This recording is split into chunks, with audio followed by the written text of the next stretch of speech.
This Friday, Jamie Lee Curtis and Lindsay Lohan are back to switch things up in Disney's Freakier Friday. Totally, yes. It's an absolute riot, Woo! and the only movie that can be described as So much weirder than the last time. What last time? it's the frequel You ready? we've been waiting for. That absolutely slays. What deeply out-of-touch old person came up with that? You did. Wow. Don't miss the comedy event of the summer for all ages. Disney's Freakier Friday in theaters this Friday. Get tickets now. Rated PG. Parental guidance suggested. It's Wednesday, Addams. I see you're trying to distract yourself from your own banal thoughts. Let me help. Here's a recording thing made of my latest root canal.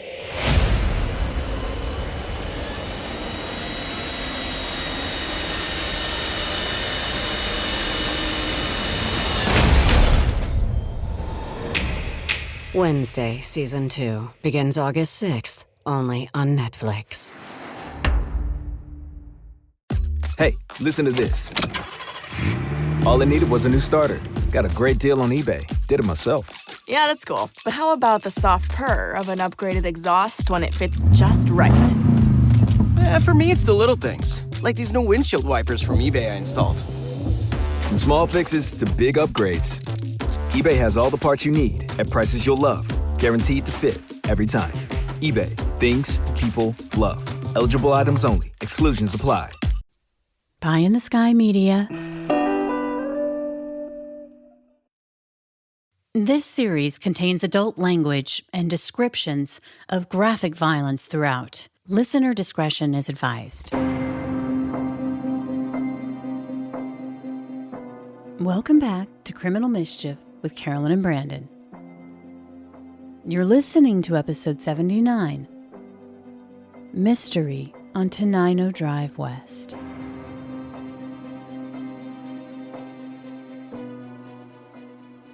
The Carriegas home was tucked away in the deep woods that surrounded Tenino Drive West in the town of Seebeck, which is about an hour and 20 minutes away from Seattle. The Carriegas were like many residents who flocked to the area for the privacy of long driveways away from the prying eyes of neighbors. Johnny and Crystal had gotten married in 2009. He would bring 5 children to the marriage, and Crystal had 2 kids. Hunter and Jonathan were just boys when their parents had gotten together. Technically, they were stepbrothers, but emotionally, over the years, they were bonded like true brothers. By 2017, they were both 16. Crystal's son, Jonathan, had grown into a gentle giant with a strong work ethic. He was passionate for restoring his 1963 Chevrolet Impala and a 1983 Buick Regal. He loved cruising around with his friends. And Johnny's boy, Hunter, was a prankster who loved making people laugh. He also played football, was really funny, and cared deeply for his family and friends. So, the Carriegas are a blended family. The parents, Johnny and Crystal, and their sons, Hunter and Jonathan. They all live on Tenino Drive West, where life was good. The Carriegas were well known within the community for being a hardworking family because they were small business owners who were living the American dream. In 2017, Johnny was 43 and Crystal was 37. They owned and operated an espresso stand called Java Hut alongside Juanito's Taqueria, which is why they were so recognizable around town, because if you wanted coffee or a delicious meal, you would either be greeted by Crystal, who worked for the coffee stand with her infectious smile, which lit up a room, or Johnny, who ran the Taqueria, who was known to give the shirt off his back to help someone. The couple lived close to their businesses, but also enjoyed the quiet life with their boys, Jonathan and Hunter, out in the woods. But life at the Carriegas wasn't boring. In fact, a common occurrence after dinner would include goofing around as the boys helped pitch in with the dishes, and pretty soon spoons would be faux microphones for an impromptu karaoke session that would usually end in belly laughs and fun. I'm sure if you think about it, if you close your eyes and you listen closely, in your mind's eye, you can almost hear the Carriegas singing together. Johnny, Crystal, Jonathan, and Hunter, at night, in those deep, dark woods just above Lake Tahuya. That is until January 27th, 2017, close to midnight, when that American dream would come crashing down. Kitsap 911 reporting. Oh, my whole family shot me too. What's the address? Now. What's the address? 13417 Tenino Drive West. 13417. 13417 Tenino Drive West. Come now. What's the Tenino? You said Tenino. You said Tenino Drive West. 13417 Tenino Drive West. Okay. Edmonton, Washington. Okay. Listen. I'm dying. I'm shot right now. My family's dead. Who did it? Someone came in. There's someone here with a gun. I don't know if you believe me. You need to come now. How many people? I don't know, bro. Just fucking come, yo. Where are you shot? Fucking dead. Come, man. Where are you shot? I'm fucking shot, bro. I don't know where I'm. So there was only one call from the house, and it was Hunter's phone call. And it was that 911 call that Kitsap 911 received at about 11:27, 11:28 p.m. on Friday, January 27th, 2017. I would cover this case in 2020, and back then I spoke with Lieutenant John Van Giesen, who has since retired from the Kitsap County Sheriff's Office. At the time, Lieutenant Van Giesen would describe the area as a place where a person would have to be very familiar to even find the Carriega home. Large parcels, heavily wooded, and many of the residential areas are dirt easements from the main road to the different parcels up the easement road. And that's what it was like at the Tenino Drive West property. That's a dirt road, and the Carriega residence is about a third of a mile up the hill as you wind up this dirt road to a secluded wooded lot where they had a double-wide manufactured home and a separate metal shed that had carports in it, and also a living quarters. And then there was a separate outbuilding on the east side of the house. So it's a large lot, but like I said, it's not, you don't have any neighbors that you can see, and it sits above Lake Tahuya. On that Friday night at 11:28 p.m., on January 27th, 2017, the night Hunter made that horrific 911 call, begging for help, as he says his family is dead and he doesn't know if the killer is still in the house, that he's bleeding out. As many as 5 squad cars would race to the home, their lights flashing in the darkness. But they stopped short of that long, winding driveway. At the time, they had no idea of the layout, where the residence was on the property, or who might be lying in wait for them. So initially, the call from Hunter says that he had been shot and his whole family was killed, and that there's somebody there with a gun. So obviously, they're concerned that this is still an ongoing, active situation. So the deputies formed up a team to go up to the residence together, but they did wait for others to get there, so they went together as a group, not knowing if the situation was still ongoing or not, and not knowing how to access or where exactly the house was located on this dirt road. Because you get on this dirt road, there's no street lights. It winds up this hill. The residences are very poorly marked, and they have a situation where somebody says, I've been shot and my family's dead and they're still here. On high alert, the officers make their way up that long driveway, not knowing what they'll find. As the driveway flattens out, they see a silhouette of the house. They get up to the house, and initially it's dark. However, there's one light on the garage that's in front of the house. That's that steel building with the carports that's out in front of the house. That's what they see as they approach. The house is completely dark. There's no noises or anything. The officers and deputies on scene originally see what they think is maybe a bonfire or campfire behind the house, but what they don't realize is that the fire's in the house. And then when they realize it is in the house, that's when aid had already been dispatched because of the nature of the call, but that's when fire responded to extinguish the flames that were visible on scene to the deputies.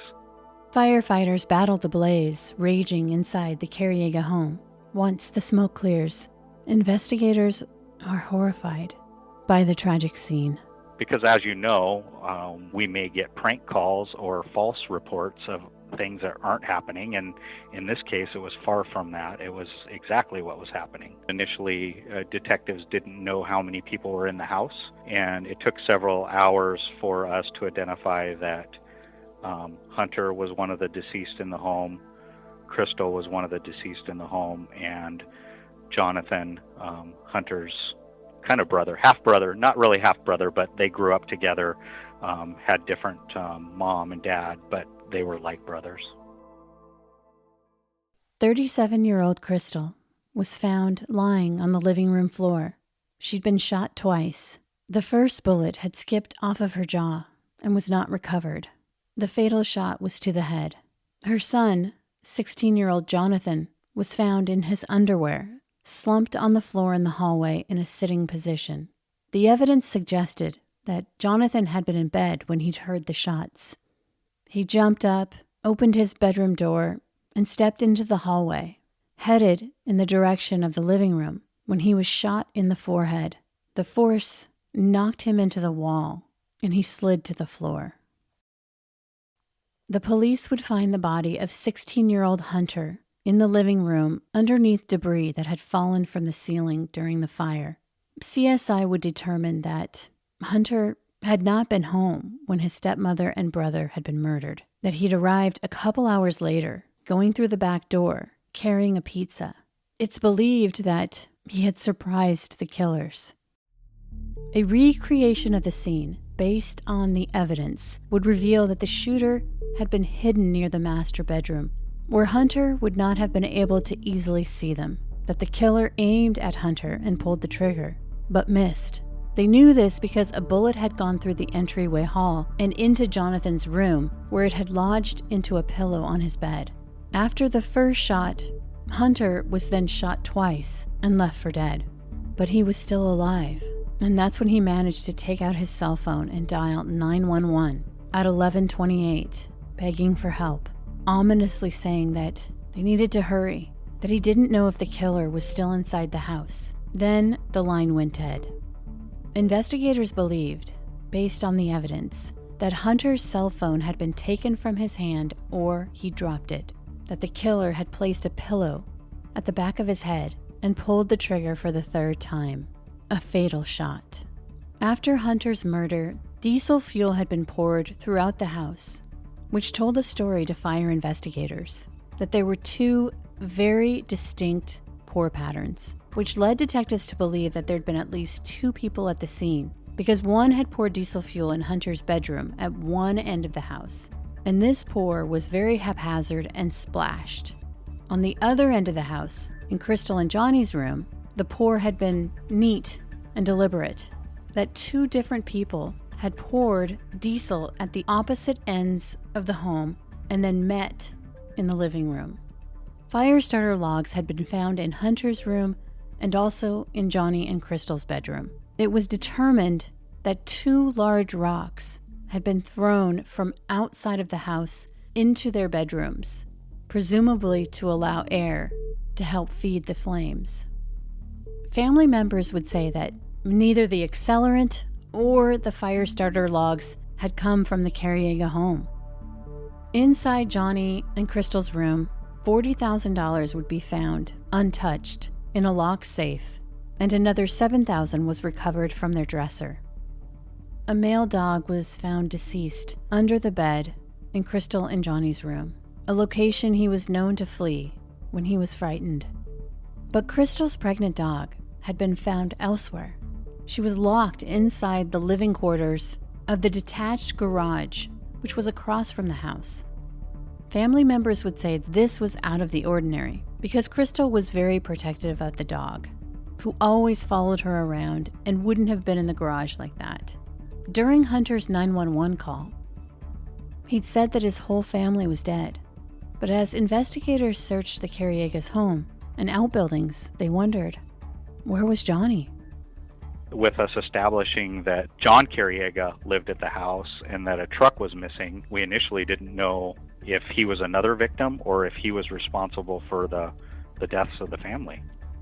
In the early morning hours, the hunt was on to find Johnny and his Ford F-150 truck. There hadn't been any history of domestic violence calls to the house. This was a family that was beloved in the community. Small business owners, hardworking. Well, Juanito's taco shop and Crystal's espresso stand, they're a family-run business, very popular on a main busy stretch of Kitsap Way, just inside the city of Bremerton, in the city limits. And it was always busy. They did authentic Mexican tacos like you'd find in San Diego, and they were very popular. It was very clear early on that they were highly respected and loved in the community. News of the triple homicide spread quickly throughout the community and beyond. Law enforcement would ask for the public's help to find the missing John Carriega and his truck. Detectives continued to process the house, which was an extensive scene because it's an entire residence, and we had 3 murder victims there. A lot of physical evidence, a lot of damage from the fire. And so a lot of time was spent at the Tenino Drive West area, checking with neighbors, checking the area, putting the information out about Johnny and his truck, and trying to figure out exactly where it was. That was the focus of the first 24 hours.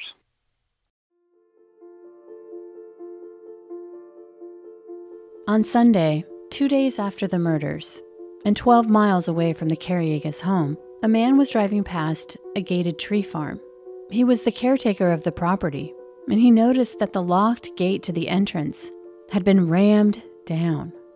When he went down the road to investigate, he saw the shell of a burnt-out truck and immediately called the police. When law enforcement arrived, they saw that the truck was a Ford F-150, and it was the one that everyone was looking for. It matched Johnny's license plate. Even though the truck was burnt out, it was cold to the touch, and inside, behind the driver's seat, on the floorboard, in the rear of the truck, there was a body.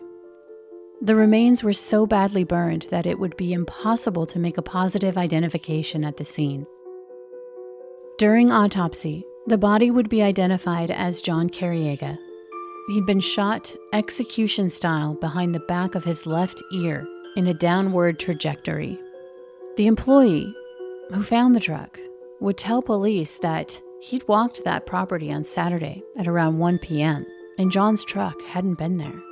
About noon, 1 o'clock, when his truck was found burned on the tree farm on Dewato Holly Road. And what we learned through our investigation was that the day before, a caretaker had checked the property, middle of the day, and the truck was not there. So we know that Johnny was not killed and his truck was not set on fire and burned on Saturday before the caretaker had checked the property, because it wasn't there on Saturday. So that's one of the timelines that we're trying to fill, is where was Johnny and where was Johnny's truck between 11:30 on Friday night and when it was found Sunday on the tree farm. This was not a self-inflicted wound.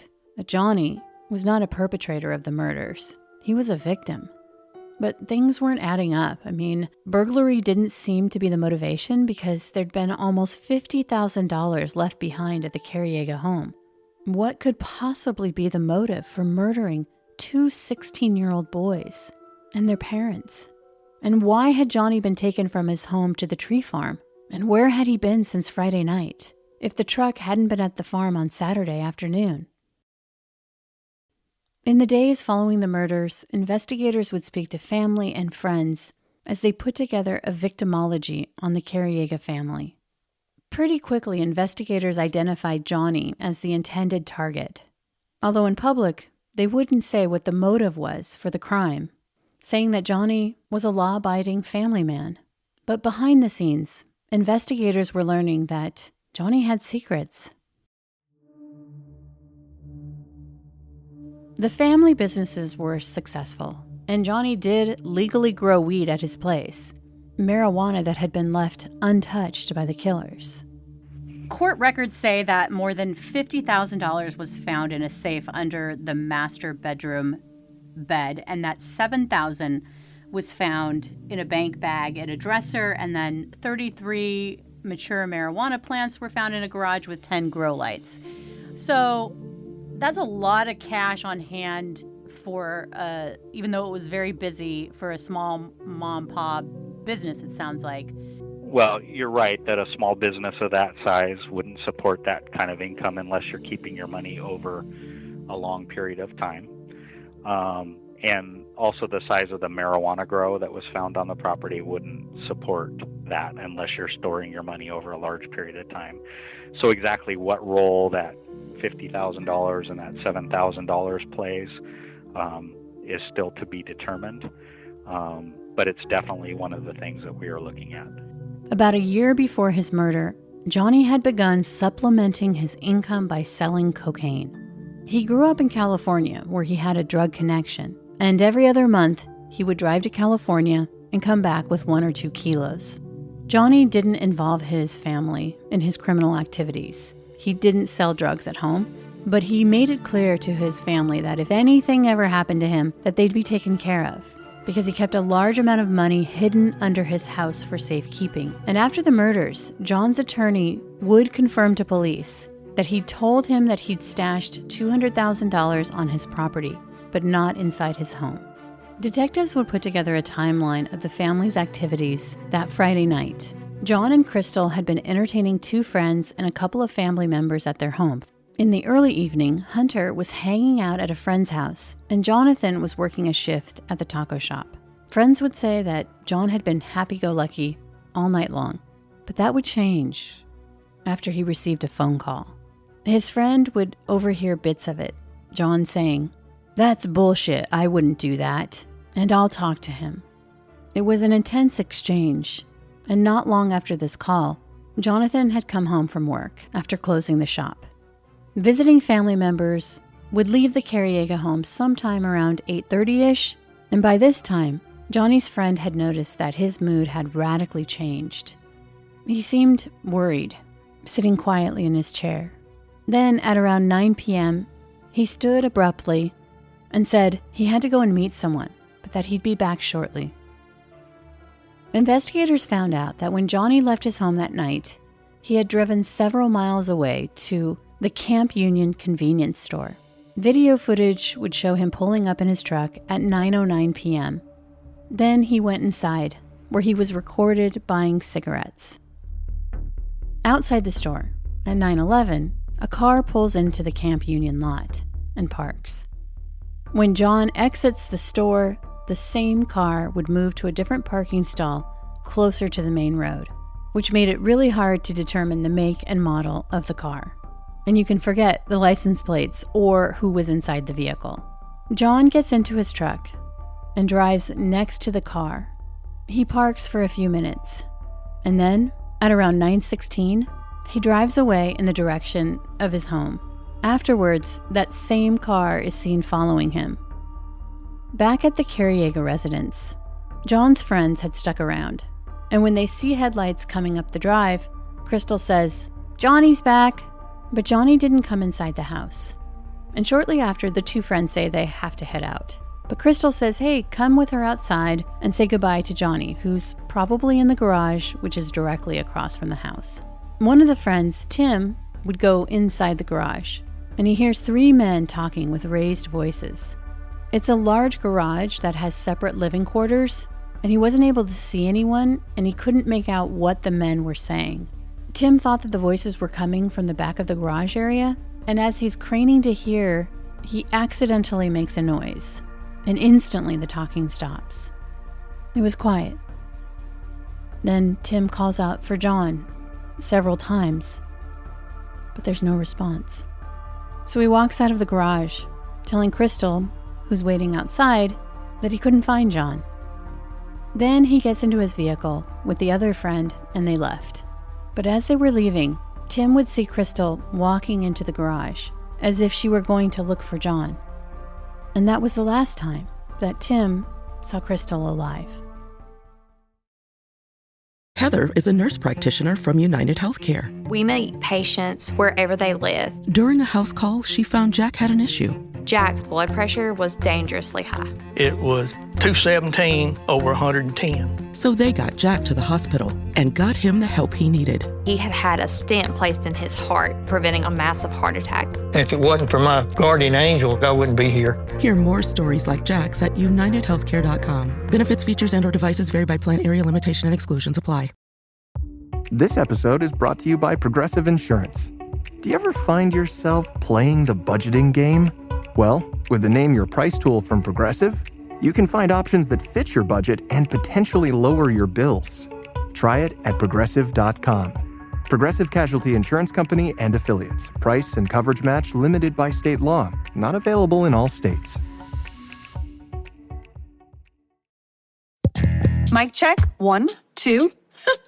Are we recording? Hi, I'm Michelle Bernstein, an award-winning chef, restaurateur, and mom. I have a lot on my plate, including my psoriatic arthritis symptoms. That's why I was prescribed Cosentyx. It helps me move better.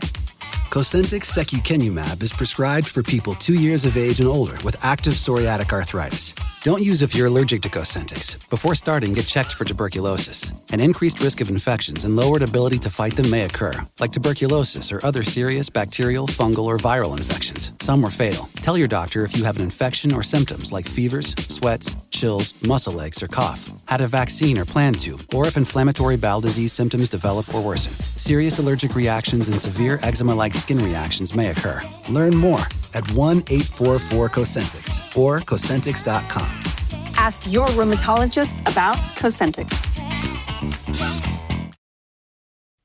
When detectives canvassed the area, they spotted a neighbor's security camera, which had recorded the sounds of gunshots after 11 p.m.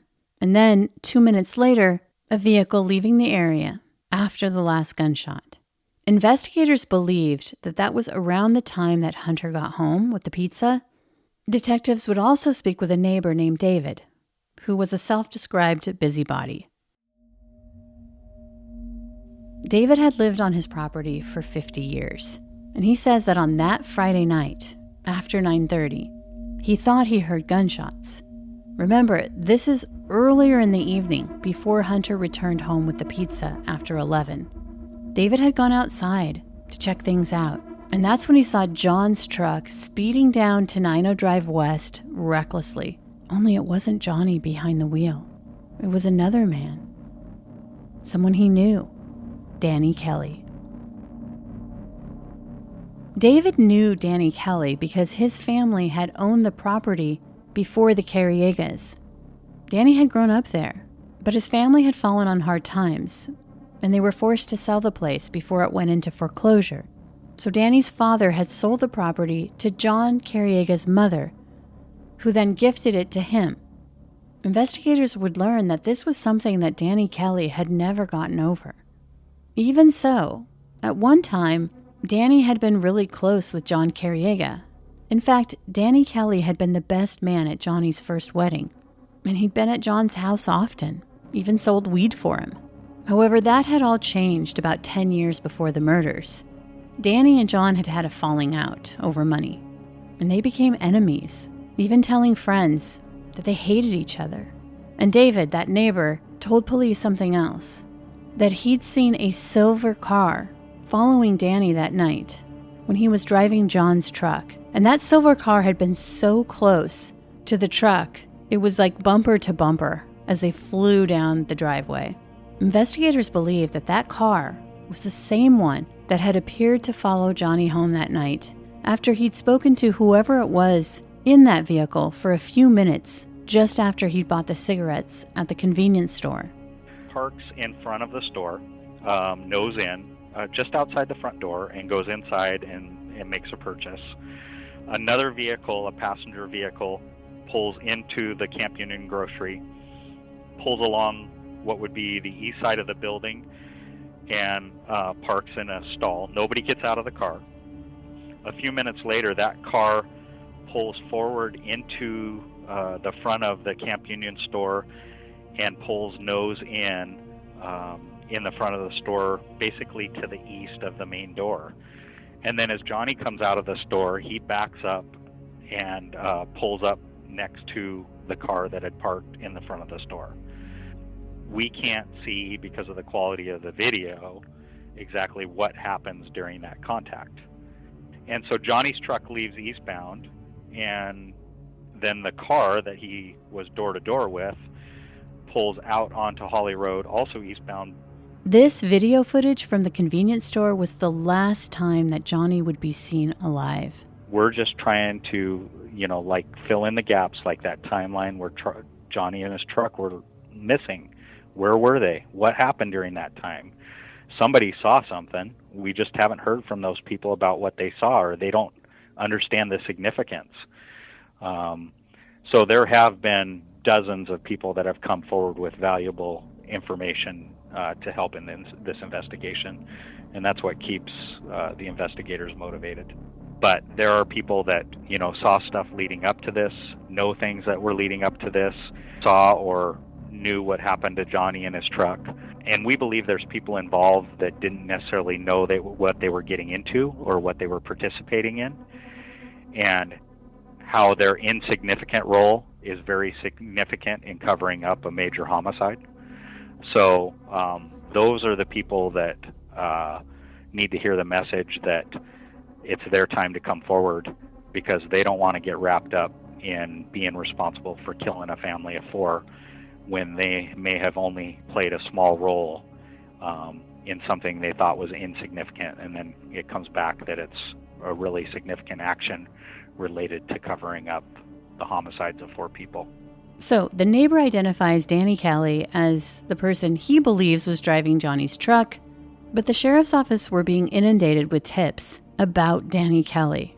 People were saying they believed he was involved in the murders. And another name was coming up too: Robert Watson.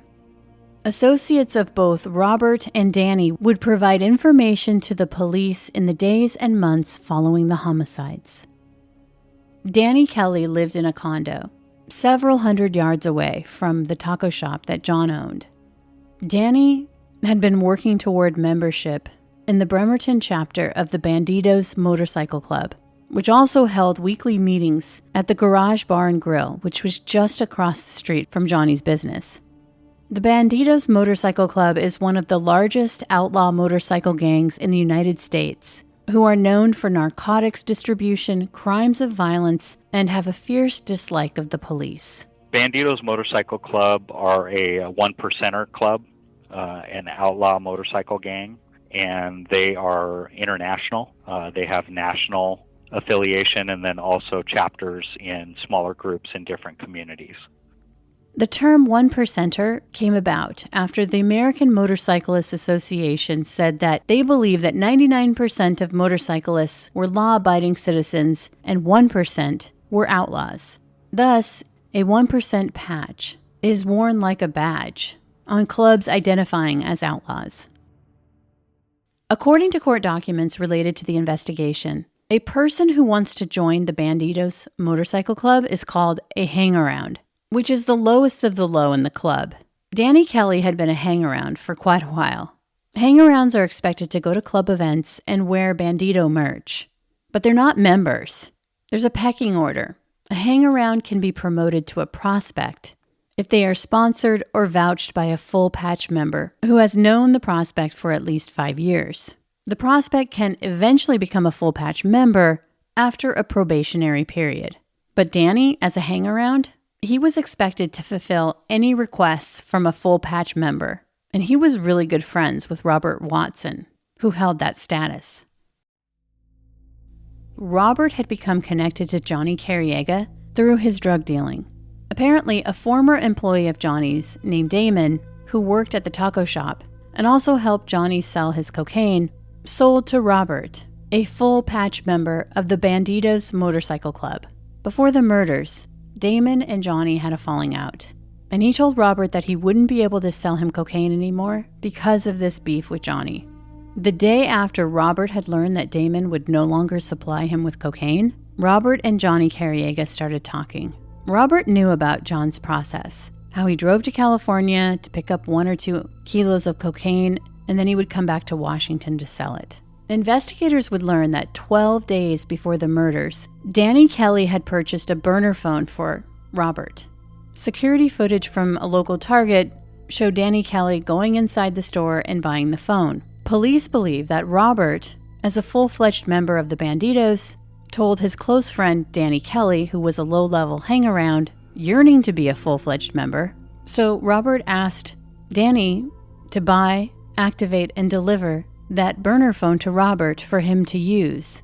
40 minutes after that burner phone was activated and delivered to Robert's house, he made a call to John. And over the next 12 days, this burner phone in Robert's control would only be used to communicate with Johnny Carriega. In March of 2017, a man named Kelly, not to be confused with the suspect, Danny Kelly, would go to police with information. He would begin the interview by saying he was scared, that he was friends with Robert and he knew Danny and several other men who were prospects for the Banditos. When asked why he was scared, the man lifted his outer shirt, revealing the Banditos' colors. He was terrified of breaking the code of silence. But even so, he began his story. He would share with investigators that he'd been told that the money found at the Carriega's house, that $47,000, had been left there on purpose, because there'd been even more money on the property, which had been taken during the homicides.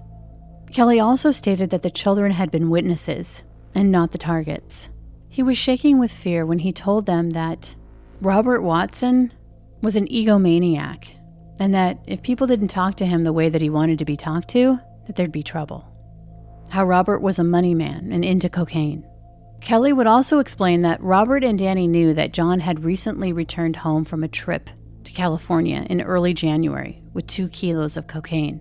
Investigators believe that Johnny bought cocaine from a family friend who owned an auto body shop, that the cocaine that he always brought back was compressed by a hydraulic lift at the shop. And so it was really tightly packed. So hard that Johnny had to use a hammer to bust the cocaine apart. Now this was an important detail, because when the Bandito witness came forward to the police, he would say that before the murders, Robert had just dealt in small quantities of cocaine that Damon had sold to him. But after the murders, he started selling 1/4 to 1/2 ounce at a time. And this new cocaine he was selling, he'd personally observed Robert break a piece of cocaine off into a chunk because it had been compressed so hard, which led detectives to believe that Johnny's cocaine had also been stolen the night of the murders, along with that $200,000, which had been stashed outside of the house. Investigators would try to talk to Danny in May of 2017, but he refused. And when they tried to reach out to Robert's girlfriend, she would tell them that she didn't know him, even though they lived together. So investigators kept patiently digging. They found out that after the murders, Danny and Robert essentially stopped going to work. Even so, Robert was running large cash transactions through his accounts. A total of $303,000 was deposited. Several checks that had been written to him could be explained, but most of that cash could not. And remember those rocks that had been thrown through the bedroom windows at the Carriega's home to allow airflow to feed the flames? Several DNA profiles had been found on each rock. Robert and Danny would be excluded as a source, but Johnny Watson, Robert's brother, could not be excluded as a contributor, which meant Danny Kelly and both Watson brothers were suspected in the quadruple homicides. However, investigators needed more evidence to connect them to the murders, which was tough because of the Banditos' code of silence. People who might want to come forward were fearful, and detectives had to keep the investigation very close to the vest. However, they would use local media to help flesh out tips and to turn up the heat on their suspects. 5 months after the murders, in early June of 2017, investigators would announce what at the time seemed to be a shocking development in a case where a lot of people believed there weren't any suspects. Police would release a video saying that they needed the public's help to identify the man on camera, that whoever this unidentified person was, that he was a suspect in the Carriega's murders, and that they didn't believe he acted alone. The thing is, investigators already knew the man's identity. It was Danny Kelly when he went to Target to purchase that burner phone for Robert Watson. We made a plea to the public to help us identify that person because that person's actions were directly connected to the homicide. That person was identified by the public as Danny Kelly Jr. And at the time, he was wearing clothing associated with the Banditos Motorcycle Club. And we know in investigating Mr. Kelly of his close association and membership within the Banditos Motorcycle Club. On the day the video was released, Robert, who lived with his younger brother Johnny, who was also a suspect, was under surveillance. And Robert could be seen on his front porch, talking with his brother. Both were visibly upset as Robert buries his head in his hands and paces back and forth in the yard.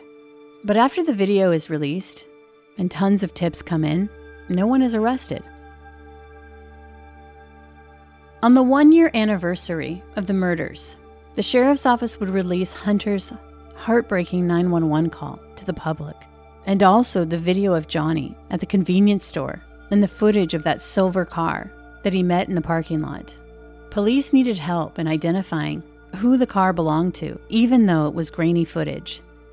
This was also meant to rattle the suspects, and it seemed to work. Investigators would find out that 6 days after that footage had been released of that unknown silver car, Johnny Watson, Robert's brother, his silver Mercedes would be found sunk in the Puyallup River. Every item within the vehicle that had a porous material had been stripped out. But the radio and catalytic converter, items normally stolen from vehicles, were still inside. Investigators knew that porous surfaces absorb material like ignitable liquid and blood. Again, behind the scenes, investigators believe that Johnny's silver Mercedes was that blurry vehicle at the convenience store, the one that had followed Johnny home. The same one that was following behind Johnny's truck that Danny Kelly had been driving, like a bat out of hell down the Carriega driveway the night of the murders. Over the next 2 years, the case was quiet, but not cold. On the 3-year anniversary of the murders, a coordinated media blitz with law enforcement and the family was launched. Billboards with a family photo were put up all over the community, along with pleas for information and tips. The Washington's Most Wanted reward had gone from $4,000 to $20,000 for information that would lead to an arrest.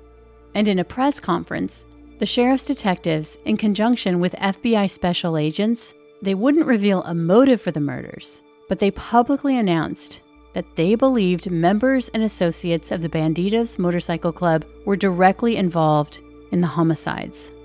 Well, there's definitely a fear, and that fear is because of that association, we believe, and that fear has been explained to us by witnesses, and it is a real fear, and that's why when we've asked witnesses to come forward, we've also emphasized that you aren't standing alone and you aren't the only one that's telling us what you know.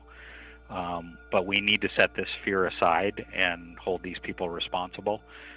That's how you basically deal with the fear, is by eliminating the dangers that could happen to you by saying something about this. Investigators had been told that 6 people had been involved in the murders. They'd been given a tip that on Saturday, January 28th, 2017, at around 4 p.m., 4 vehicles had been observed by a witness parked in front of the tree farm location on the outskirts of Seebeck. Again, that was about 12 miles away from the Carriega residence. This tree farm was a place so remote that it was usually only traveled by residents or hunters. Being involved in helping to burn Johnny's truck and conceal his body and truck. We know witnesses have come forward that saw Johnny's truck and several other vehicles outside the tree farm gate prior to it being burned up and his body being found. So there were additional people and additional vehicles at the tree farm before Johnny's truck and body were found. So we know that that wasn't one person's act. That was several people that were present when that happened. More than 5 years after the murders, prosecutors had enough to arrest Danny Kelly and brothers Robert and Johnny Watson on charges of first-degree aggravated murder, first-degree murder, first-degree arson, and first-degree burglary in June of 2023.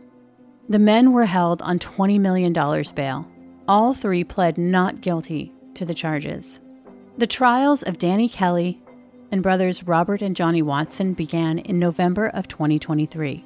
Prosecutors would argue that Danny Kelly and the Watson brothers were motivated by drugs, money, and personal vendettas against Johnny Carriega. Prosecutors would use cell phone data to prove that the three men carried out the murders, saying Robert Watson had lured John away from his home using that burner phone before the murders of Crystal, Jonathan, and Hunter took place. It's believed that Johnny was kidnapped from the home that night, and it's still unclear why he was taken off the property, where he went after he was kidnapped, and what was done to him before he died. Because his body was so badly burned, it's impossible to know. It's believed that Crystal was murdered because she had gone into the garage and had seen who Johnny had been talking to. That after they'd kidnapped Johnny, they went back to murder Crystal, and then Jonathan and Hunter. In early April of 2024, Danny Kelly Jr. and brothers Robert and Johnny Watson were found guilty of 4 counts of first-degree murder, 4 counts of first-degree premeditated murder, attempted murder, and first-degree arson. They will be sentenced later this year. Before I let you go, I want to thank you for listening to Criminal Mischief with Carolyn and Brandon. And if you have a minute, go to Apple Podcasts and rate and review the show. It really helps. Up next, we have our bonus episode on the case, so stick around. From Cloud 10, Criminal Mischief is a pie-in-the-sky production recorded in the beautiful Pacific Northwest. We're produced by Brandon Morgan and myself, music by Soundstripe. I'm Carolyn Osorio, your writer and host.